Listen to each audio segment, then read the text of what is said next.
You searched how to put two databases on one page in Notion. I'll show you step by step on this screen. Click the plus new page button in the left sidebar, and Notion opens a blank page with an untitled title field. Click that field and type Project Hub. Now click in the empty body right below the title. That's where the first database block goes. Type a / and then the word linked. The block menu filters as you type, and the option you want is Linked View of Database. Click it. Notion opens a source picker.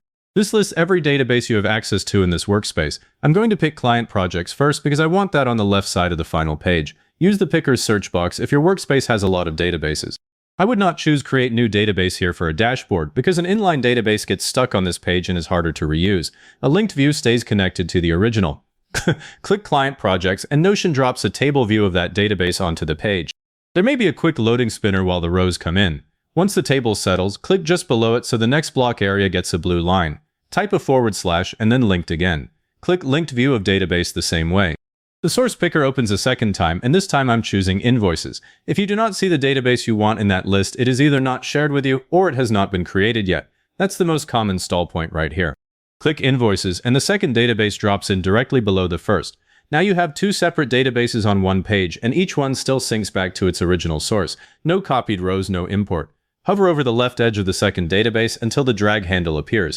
Click and drag that handle up and to the right of the first table. When you see a vertical blue line running the full height of the first table, release the mouse. If the second table snaps back below instead of beside it, press Ctrl Z and try again. The line has to be vertical before you release. The two databases now sit side by side on the same page. Now click the three-dot menu at the top right of the Invoices table, then click Properties. If you do not see properties in that menu, click anywhere in the table first and the database options appear. Toggle off due date and payment method. Those columns disappear from this view, but they stay on the original database. I do this so the table fits in its column without sideways scrolling. Click Filter at the top right of the same Invoices table. Choose Status, then Is Not, then Archived. If your status property says Closed instead, use that. I always set this on a dashboard because old paid invoices will clutter the page if you leave them in. The table redraws and those archived rows disappear. Click the view name at the top left of that filtered table. It probably says Invoices. Type Outstanding Invoices and press Enter. That rename only affects the view on this page, not the original data. If you need a third database later, click below the last table and run the same linked view step. I keep a working page that pulls 5 or 6 database views into one surface, and it stays responsive because each view only loads the rows it needs. Click the View Type drop-down at the top left of the first table. If Client Projects has a status property, switch from Table to Board. That gives you cards without changing the source. You can drag a card from one column to another, and Notion updates the underlying status immediately.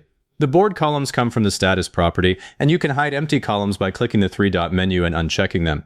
If you drag a block into the wrong spot, hover over its left edge, grab the handle and move it again. The vertical blue line tells you exactly where it will land before you let go. That is the fastest way to fix a broken layout. If this got your two databases onto one page, hit like, subscribe, and leave a comment saying it was helpful. Comments are what push this to the next person searching the same phrase.